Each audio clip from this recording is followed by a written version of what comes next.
Hello? Check. I think now they have audio. So let's start over. Okay, and now Anton is joining. All right. Hopefully everyone can hear us now. I see the little audio meters moving, and we do Yeah. have Anton here with us. Yeah, yeah. I Anton, just, I'm here. awesome. Well, we are live, Uh, and we have some people watching, which is great. And I yeah. want to say thanks Hello. for joining. So we have Jan Zehrfeld. Jan, thanks for joining. Jan is from Panzerballett, for those of you who don't know, and they are probably one of my favorite bands on earth. So Jan, thanks for joining. Really appreciate it. I love you. I love you too, Jan. And then Anton, I don't know you, but I'm sure I love you too. I've seen you. Likewise.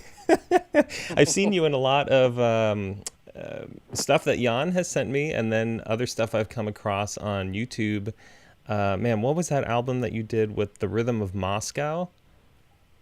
It's called Moscow. The album is called Moscow, and the band's name is Impact Fuse. We've an incredible guitar player from Russia, Fyodor Dosumov, and a French drummer, Damien Schmidt. It is an unbelievable album, and I Thank you absolutely so much. love it. Yeah, actually, Thank you very much. I first heard it and I wrote, so I'm friends with Steve Vai and we occasionally share music with each other. And I just All right. sent him a text saying, stop what you're doing and just listen to this. Wow. And he did. Wow. He sent an email like 5 or 6 minutes later saying, these guys are incredible. Who are they? I'm like, I have no idea. My friend sent it to me. Well, thank you very much. Yeah, so Same thing for me when I heard Impact Fuse for the first time. This video, oh my goodness, it was I was mind blown. Yeah, it was amazing. I think we should try pulling that up for people who haven't heard it. But first, let's get to this incredible accomplishment. For those of you who haven't already seen it, Jan has put together an arrangement of György Ligeti's piece called The Devil's Staircase. It is a formidable piece of music, and I'd like, Jan, if you could just give us a quick setup while I get the video queued up. A quick setup, so like an introduction. Yeah, tell us about it. Well, it started when my dear soulmate, Andromeda Anarchia, she sent me a link to a video to this etude, Devil's Staircase, and this is a piano player called Pierre-Laurent Aymar. Yeah, and this was, actually, I was looking for other interpretations too after that, but I thought Pierre Laurent's version was by far the best one. And I immediately thought about, my goodness, what is this? Because it sounded just like odd meters all the time, but I still could hear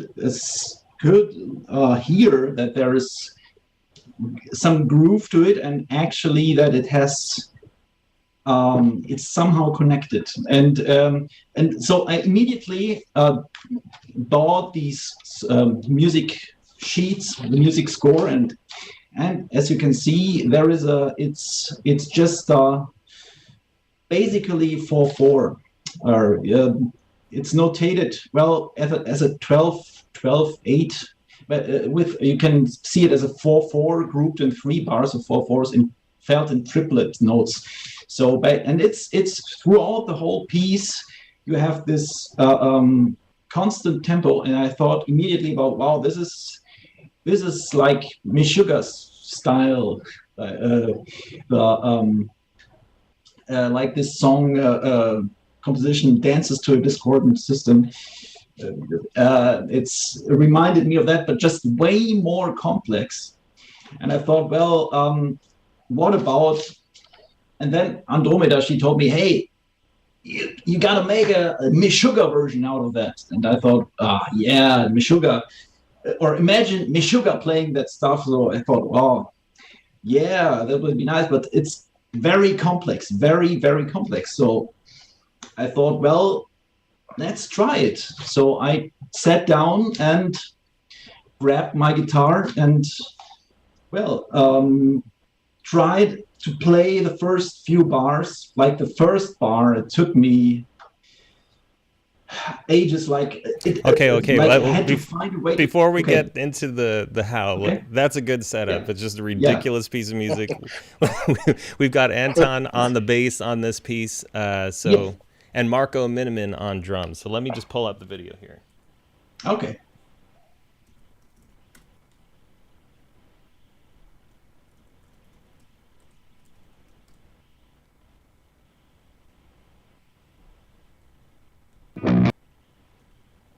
Almost. Just got to share my screen.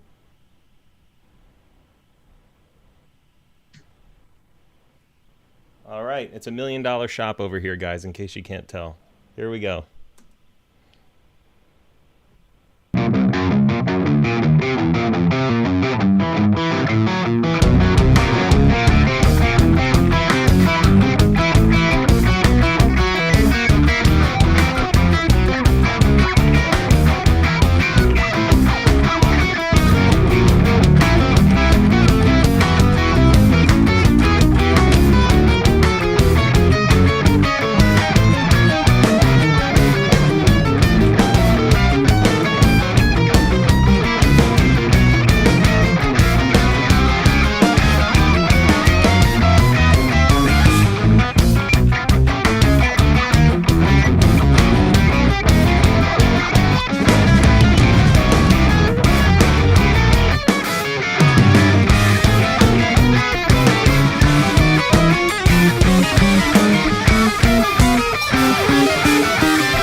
I don't even know what to say about that.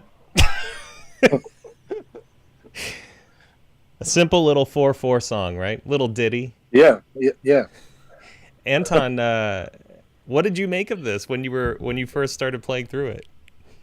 Well, first of all, I have to say it's the most complicated thing I have ever recorded in my life. Seriously. I mean, technique-wise, it's very simple, actually.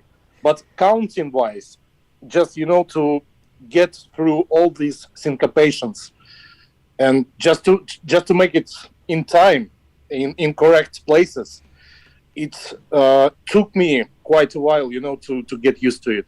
Even though I'm quite a good reader, because I'm also a classical musician, I play piano, so I read music very well. But this song, it took me time, I think I recorded in 2 days. It took me 2 days, because usually, I'm not bragging, but usually I do one take of anything, and that's it. But with this song, it's really demanding, yeah. So, and also, I want to say that I want to say thank you to Jan, because of him I discovered this composer. It's quite a shame for me as a person who loves classical music, but I'm more into like romantic era, into 19th century music, some Russian composers, and I even never heard of this guy, of Ligeti. And because of Jan, I started discovering his stuff, and it's really interesting for me, because I wouldn't say I'm a big fan of avant-garde music, but when it's so well organized, there are no random notes, I would say, in this music. It's like very well structured, very logical, and that's why it makes big sense to me. Instead of just some there's some music where you just hear kind of random notes, which is not really orchestrated, not very logical.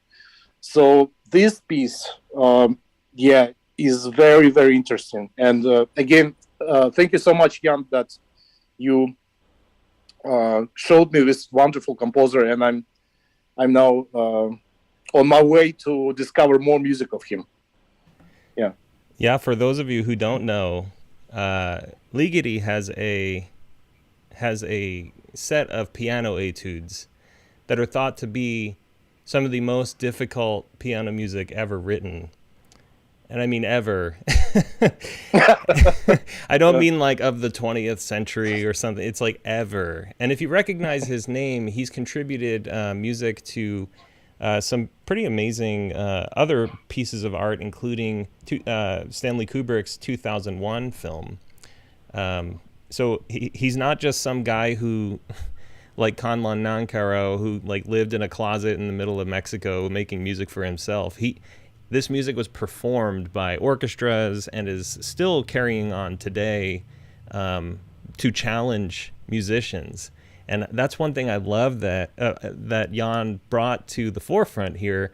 This music is crazy, and it's fun, and it's challenging for a musician. Jan, I think you said it took you 38 weeks to learn this. Yeah, Anton, it took him 2 days. It took me 38 weeks. Keep talking. Well, I'm going to go get... I have a book of Ligeti's etude sheet music that I want to pull out, so I'll be right back. Right. Keep it going.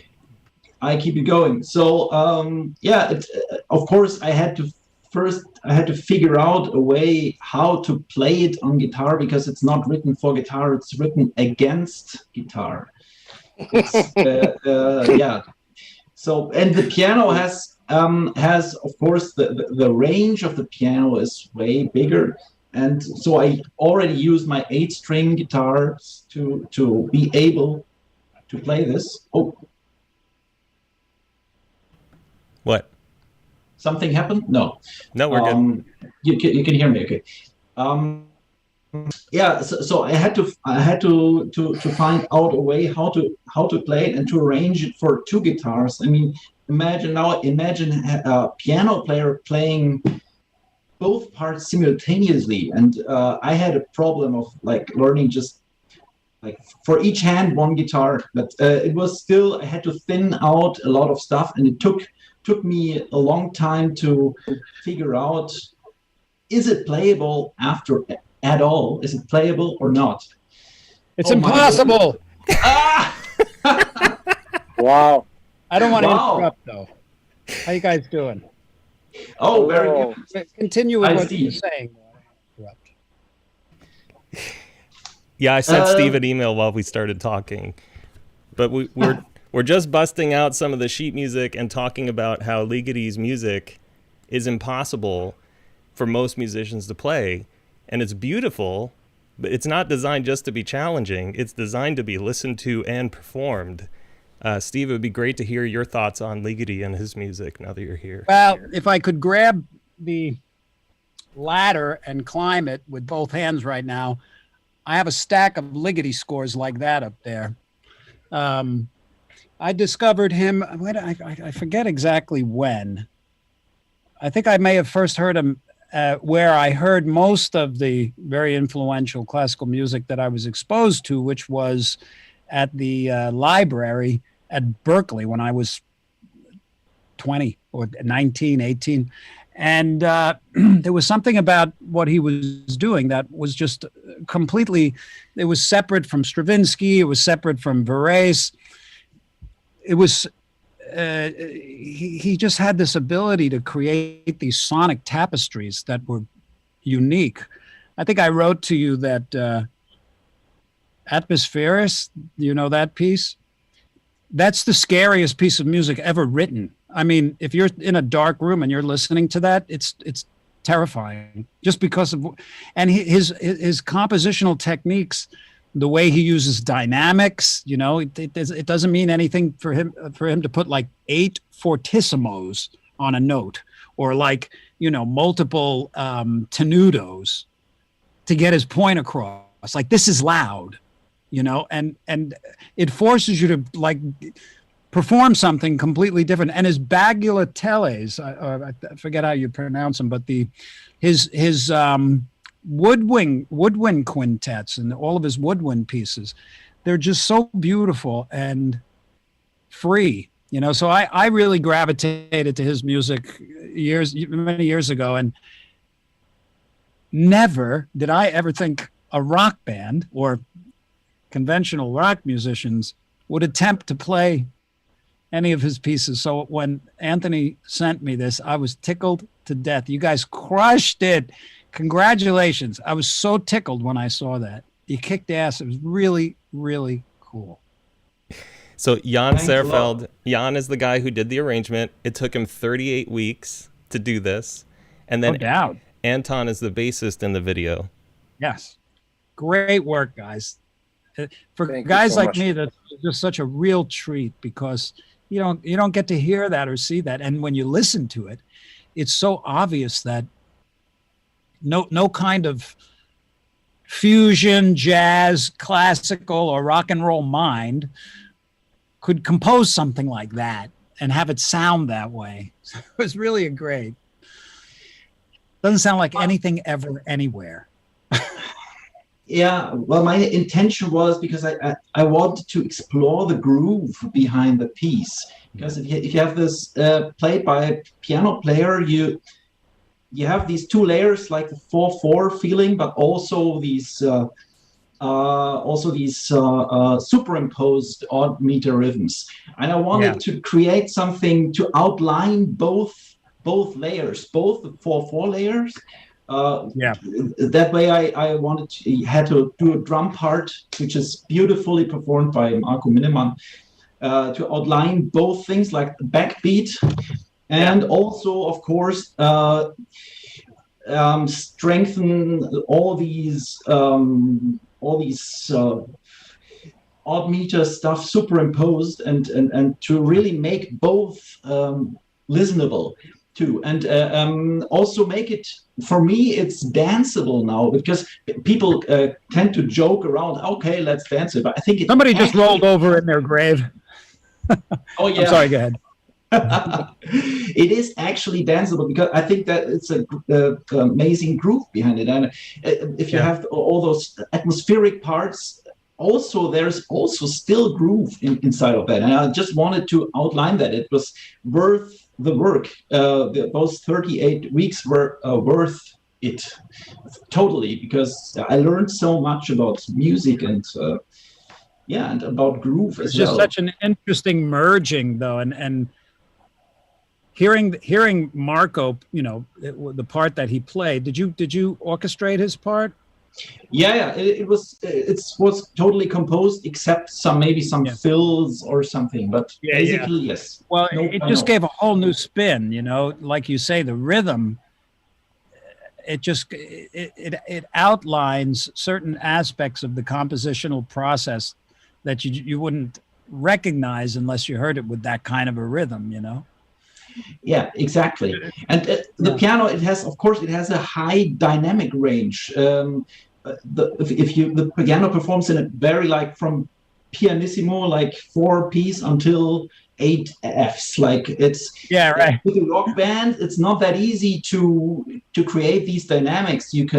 But you can work with distortion amount or a little bit, or orchestration of drums, or maybe sound wise. But it was a challenge to find the right dose of rock band dynamics versus the actual piano dynamics. This was challenging. Yeah, that's virtually impossible. I mean, but the way it was portrayed was very effective in what you did. Thanks so much. Because it is hard to get dynamics out of an electric musician. Yeah. Especially distortion. You can write eight fortissimos, but you can even have an amp that goes to 11, but you just can't hit the strings harder to make them go louder, really. Exactly. Yeah. Steve, did you ever try playing Ligeti's music on guitar? No. It was always just for listening pleasure, because I never even considered that. I never even. That's why when I saw what you sent me, what the guys did, it was so fascinating. It's just like, wow, okay, why didn't I do that? I wouldn't have. I couldn't have. But really great stuff, guys. I'm so tickled that you did that, and the time you spent on it for guys like me. A lot of appreciation there. Awesome. I'm going to jump. I have some other things, but I don't want to interrupt what you're doing. But when I got the email, I wanted to say hi to you guys and thank you. Really good form. Really good form. You kicked ass, Jam. Both of you guys. Thank you. Thank you. Thanks, Steve. Thanks for joining. Thank you so much. Bye. Thank you. See ya. Bye. Yeah, so that was pretty cool. What a surprise. That was a surprise, yeah. I'm quite shocked, actually, because I never talked to Steve in my life. I never saw him live, even. It's like seeing him on the screen, being in Sochi, on the Black Sea, was quite surprising, yeah. Awesome. Amazing. Same for me. Well, I wanted you guys to hear it directly from him, and I'm really glad he was able to take a couple minutes out. So what I don't want to make this about me at all, but Jan, you know about this, but the general audience watching this doesn't. I've spent 22 years learning that idiotic King Crimson song, Fracture. All right, you wrote a book about it, and you were very successful with it. Yeah, and it's actually in the new issue of Guitar World magazine, which is really cool. But I arranged a Ligeti piece for 3 9-string guitars, and that's my next impossible thing to do. It's funny, I had posted a clip on Instagram maybe last year of practicing through it, because his music is so dense and you can only do one measure at a time, so so I was going through it, and then somebody said, why do you spend all this time playing mosquito music? Because it sounds like but the thing is, I encountered this in a small way in the piano etude number 10, which is what I'm working on. And I was listening to your piece, and both on the bass and the guitar, I heard a lot of this same kind of thing where Ligeti will take 3, maybe 4 notes and come up with 30 permutations about how to play them across a few measures.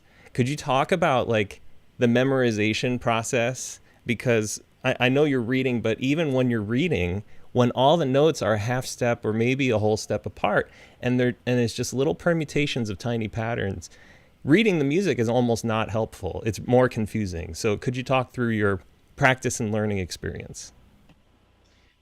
Of course. Well, it's as I said, it's not written for guitar, it's written against guitar. So it's most of it is impossible to play, except some of the lines in the lower register. But this goes very, very high up the fretboard, and even on the piano it goes up to the highest note at all, which is, I think it's C6 or C7. I don't know, but the C7? C6, I guess. C6. Yeah, and the guitar goes up to E5, I think. So no, or to E4. So it's, I had to find a way, and I had to play a lot in the highest register of the guitar, and the guitar sounds not good if you're there too long, and you have to find a way to octave, to put it an octave down or even 2 octaves down, and it has to be to still, this is the staircase. It goes up and up and up, and you have to like find a way to jump down an octave again to wind itself up. And also you have this highest note on the piano is also kind of a on some spots this is kind of a goal that is reached. It sounds not nice, it sounds very itchy, and you can actually not spot the note, but I wanted to do the same for guitar, and I had to find a way to arrange it that it's landing on this E, on the E4, on the highest note on the guitar. And I had to find a way, cut out some pieces of those letter, and and also of course I had to thin out the voices. Some things were 4 or 3 voiced, impossible to play on guitar, or maybe possible if it took me another year, maybe. I didn't want to spend that, but but the whole process is like really slow. It's like I didn't know, will I be able to play this? But if you repeat it every day, note by note, eventually after it takes like days, some passages you have to speed it up by maybe 5 or 6 beats, and this takes a couple of days, and then there's the next passage and so on, and then you have to like really bar by bar, passage by passage, and it's a slow process. You have to, I needed much discipline to stay on it, but this is one of the few things I can do really good at, having this kind of stamina of staying with one thing. So until eventually I could play it to a click, and then the last step was speeding it up to the original tempo, which was also enough. I had to thin it out further. I had to erase some notes because I found out it's not playable at the original tempo. What I could play on maybe 80%, I couldn't on 100%, and sometimes I didn't even find a chance to ever play it at 100% speed. So in the end, when I got one part, this has 5 minutes, so I cut this into pieces of 1 minute, and which I released. I released on Instagram after like the first 10 bars took me 10 weeks. Really made the video, released it, forgot it, and learned the second part. So in the end, like you're building a house, and you have to, when you reach the roof, you have to renovate the basement already. I already forgot the piece 1 of 5 when I learned piece 3 of 5, or pace part 1 was already forgotten. So next challenge would be to perform it live for an audience. I don't know if I would ever do this. You are crazy. You're just insane. It is crazy. No, it's crazy. No, it's there. Okay, yeah. You've done some crazy things. You've written music entirely in quintuplets and septuplets. This crosses the line, Jan. I'm going to have to stop you. This is just absurd. Yeah, I know. I have to stop myself too. It's where will this end? I mean, how much of this kind of pieces can I do in my life? Yeah. Because this takes me like almost a year. I'm really glad to hear about your hardship, because I've been feeling like such an idiot. I even, for the piece I'm learning, I've been doing this for like 2 or 3 years, forgetting every few weeks and then going back to it and going back to like really low tempos. But I made these little cheat sheets. It's like, this is the beginning. This is one measure that repeats. Of course, it doesn't repeat 4 times. It repeats 7 times. And this one 5 times. And this one 3. And this one 2 or 3. So I had to make these little tab sheets so that I could just carry them around with me around the house. And that's a good idea, actually. Yeah. Yeah, and I still, this piece is probably performed at 130 to 140 beats per minute. Actually, 154. Dang it, because I can only do maybe 100 to 110 myself. But I'm very glad to hear the frustration and the challenge that you faced. Anton, we haven't heard much from you in terms of practicing. What about you? Well, like I said, it was easy for me. It's way easier. I mean, the parts. The notes for bass are not complicated at all compared to guitar parts. So it's basically boom, boom, boom, boom, boom, boom. I'm just playing syncopations. So it's it's just, I would say it's very easy to play technique-wise on bass. So the only complication I faced was remembering the syncopations, because there are so many, and also. Jan wrote it in, Jan, I think you said about it already. You wrote it in 12/8, right? And for me, it would be way easier if I would read it in 4/4. This is what I noticed when I started practicing it. So like I feel it like one, gang, gang, gang, dun, dun, dun, gang, gang. This would be way easier for me. It sounds like it would be easier in 7/8, because it's daga daga daga daga daga. Oh, as well, yeah, absolutely. And then if it was written in 4/4, for me it would take way less time, Oh, okay. But yeah. Like then I could just read it if it was written in 4/4. But I didn't want to bother you with this because it was already written. So. For some reason, it was extremely complicated for me to read in 12/8. I don't know why, really. So I needed to basically remember all the syncopations. And I used the charts only for the notes, not for the rhythm. Okay? So that's why, it took some time. And of course, when I was recording, I was doing it bar by bar, or, 2 bars by 2 bars. But then you asked me to do a video. That was more challenging. So, like, I needed to play it from A to Z, and it took me a couple of takes, and I did a couple of mistakes, about it, but no one will ever notice. that's the beauty of this composition, like it's not noticeable for most of the musicians, I would say. There's one part in the song. I want to see if I can find it. It sounds like you are playing, Anton. It sounds like you're playing against yourself.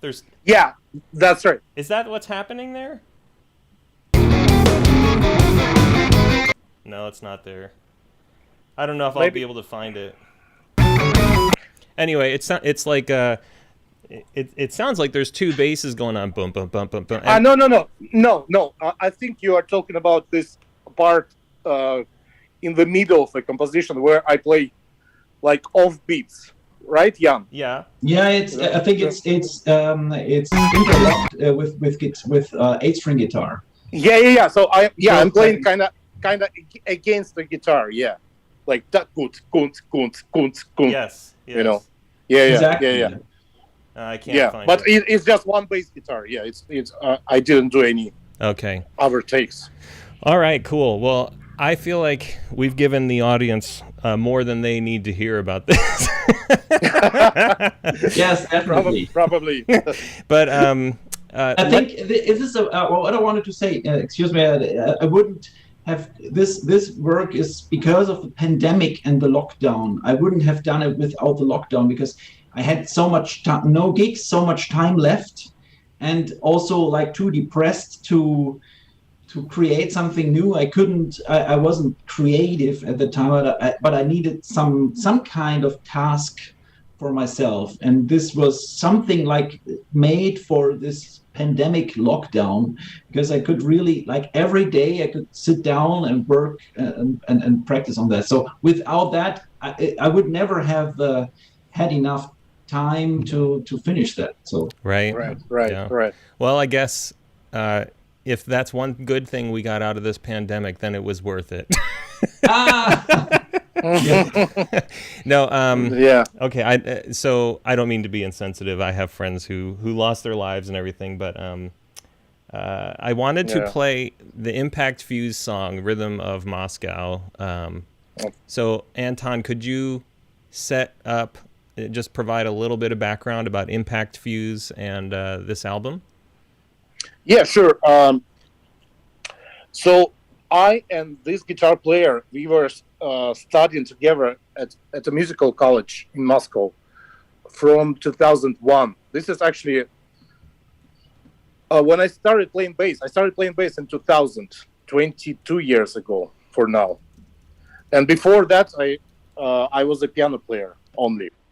So, and Fyodor, he's not from Russia. He's from Uzbekistan, from Tashkent. So he came to Moscow, and we met at this music college. And he was already a killer player. Already, he was killing, And I was also not too bad, especially for 1 year of practicing, because I was practicing like 10 hours every day, and I was growing very quickly. And we started playing a lot together, and we became best friends also. And then we formed our first trio, like fusion trio, which is, I think we don't have much, we don't have many songs in the internet. So we had a couple of CDs. So I'm not going to talk about this project now. So this was like the pre-Impact Fuse story. And we also had a Russian drummer as well. And then for a couple of reasons, we stopped playing with this guy, with this drummer, and we were thinking about what we want to do next. And we really wanted to bring it to the next level somehow. And Damian Schmidt, this was our choice. He's an incredible drummer. In my opinion, he's one of the very best in the world. I'm following him since 2007, I guess, because he's also playing. He was playing with my favorite bass player, Hadrien Theroux, who is also from France, from Paris. He's unbelievable. Right? Yeah, he's unbelievable. Absolutely. Yeah, and this is how I discovered Damian, because of Hadrien Theroux in the first place, and then. Yeah, we had this idea. I said to Fyodor, look, let's try to invite Damian and play something with him. And also, my English, it's not perfect now, but it was completely zero when we invited Damian. Like, I couldn't say a word. It was 2010 when we invited him to Moscow. So I couldn't communicate with him. I could say, my name is Anton, and that's it. And further, he knew English better than me, so he was our translator between us. First we invited him just to play a couple of shows in different cities of Russia, and then we all liked the whole process and the whole chemistry between us, you know. And we decided to compose some music and form a band and record an album. So this is how our album came out. We just wrote, composed these songs. Like this particular song you're talking about is written by Fedor. It's not my song, it's Fedor's song. But also I have completely my songs in the album, like 3 or 4. Yeah, it's a really great album, and I want. Sorry to cut you off, Anton. I want to get this wrapped up. I have something I have to get to in 15 minutes, and I want to play the song. All right, okay, no problem. Okay, so guys, thank you so much for joining Jan and Anton. Amazing work, not just from me, but from Steve Vai and the broader weird music community. Thank you for all your hard work on this. Thank you. Thank you very, very much. Thank you. Sure. All right, now, Jan, and thank you so much for asking me. I'm honored to be asked. Thank you very much. Thank you, you're a bass genius. All right, so this song is called, or the video, you can see it's Impact, F-U-Z-E, Impact Fuse, and the video is called Moscow. So let's take a listen. Yeah.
Come on, this is ridiculous.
That was awesome, man.